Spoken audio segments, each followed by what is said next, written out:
habit kiri, kiri kanan. Itulah prinsip perakaunan. Hai, saya Sir Aizat, guru pakar perakaunan dari MindStar Education Taman Desa KL. Kembali kita ke episod Satu Hari, Satu Teknik Akaun. Ini akaun perdagangan dan untung rugi. Kat sini kita ada satu soalan di mana timbangan duga yang diambil daripada perniagaan Isma pada 31 Mac 2000X4. Okey, kat sini ada maklumat tambahan di mana inventory pada 31 Mac 2000X4 bernilai 8540. Okey, kat sini harga 8540 untuk inventory pada 31 Mac 2000X4. Keyword kat sini kita boleh tengok daripada kenyataan di atas, iaitu 31 Mac 2000X4 bermaksud tahun berakhir dia adalah di sini bulan Mac. Jadi ini bermaksud inventory akhir. Okey, tak apa, kita try jawab untuk soalan ni. Okey, pertama kita tengok dulu dekat kenyataan di atas, iaitu imbangan duga. Kat sini kita ada akaun modal hinggalah akaun diskaun diberi. Jadi dari sini kita pecahkan akaun ni ikut dia punya kategori. Pertama, kita ada modal, iaitu akaun modal lah. Jadi kita abaikan sebab akaun ni merupakan akaun dalam kunci kira-kira penyata kewangan. Jadi dia tidak terlibat dalam akaun perdagangan dan untung rugi. Okey, kat sini kita move pula kepada jualan. Jualan terlibat. Jadi dia adalah hasil dan dikategori dalam akaun perdagangan. Akaun belian pula belanja dalam akaun perdagangan. Kemudian inventory pada 1 April 2000X3. Ini bermaksud ini adalah inventory awal. Manakala tadi inventory akhir kat sini 2000X4. Kat sini kita ada inventory awal, iaitu asset, dan kita letak dia dalam akaun perdagangan. Okay, kat sini ada lengkapan kedai, iaitu asset, dan kita akan letak dia di kunci kira-kira. Kita pun ada akaun membayar, iaitu liability. Kita akan letak dia di kunci kira-kira. Okey, kemudian kita ada commission diterima, iaitu hasil. Okey, kita letak dia dalam akaun perdagangan. Kemudian kita ada pinjaman. Pinjaman ni adalah liability. Liability ni sama dengan akaun belum bayar lah. Okey, sama dengan akaun belum bayar. Jadi kita akan letak dia di kunci kira-kira. Okey, kemudian kita ada pulangan belian. Pulangan belian ni maksud kontrak kepada belian.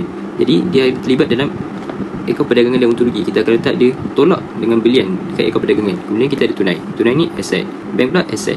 Akaun belum terima ni asset. So kita ada faedah. Kita check pula yang lain. Ada tak yang terlibat dengan akaun perdagangan? Kat sini kita ada faedah atas pinjaman, iaitu belanja. Belanja ni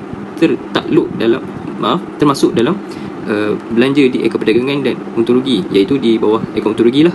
Kemudian kita akan tolak dengan hasil. Jadi dia terlibat. Gaji ialah belanja. Jadi dia pun terlibat dalam akaun untung rugi. Kemudian ada kaedah bayaran. Kaedah bayaran belanja pun terlibat dalam akaun untung rugi. Insurans pula juga belanja, terlibat dalam akaun untung rugi. Ambilan, iaitu kontra kepada modal, jadi tak terlibat dalam akaun perdagangan dan untung rugi. Premis pula, iaitu aset, dan kita akan catat dia di akaun penyata kewangan. Okey, jadi tak terlibat. Kemudian last sekali kita ada akaun diskaun diberi. Jadi diskaun diberi ni belanja dan dia terlibat dalam akaun untung rugi. Okey, jadi maka inilah jawapan kita.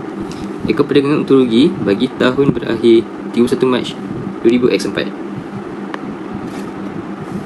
Okey, kat sini kita ada tengok jualan. Kenapa kita nak highlight kos jualan ni? Sebab kita nak dapatkan untung kasar, kita kena buat jualan tolak kos jualan, maka kita dapat untung kasar. Okey, jadi macam mana nak dapat kos jualan?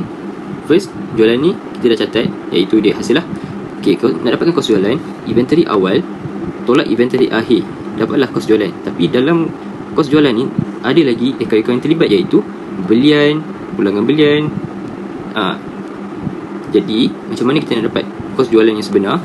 First, inventory awal, kita catat inventory awal dulu. Kemudian di kolom yang pertama ni kita tulis belian, sebab kita nak dapatkan belian bersih, kita kan tolak pulangan belian. Jadi dapatlah belian bersih. After that, once kita dah dapat belian bersih, kita kena tambah dengan inventory awal. Dah tambah dengan inventory awal, maka kita dapatlah kos barang untuk dijual. Okay, after that kita tolak dengan inventory akhir. After dah tolak inventory akhir, dapatlah kos jualan yang sebenar. Okay, jadi nak dapat untung kasar, jualan tolak kos jualan, dapat untung kasar. Okay. So macam mana kita nak dapatkan untung bersih? Senang je, di mana kita tambahkan sekali dengan hasil, iaitu dalam soalan kita ada komisen diterima, iaitu kategori hasil. So dapatlah 72080. Belum berhenti kat situ lagi, kita kena tolak juga dengan belanja untuk dapatkan untung bersih. After that, kita tambahkan semua belanja yang kita dah dapat tadi, faedah atas pinjaman, gaji, kadar bayaran, diskaun diberi dan insurans.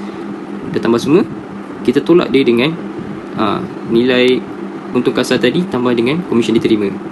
So hasil tolak belanja dapat rugi ataupun untung. Okay.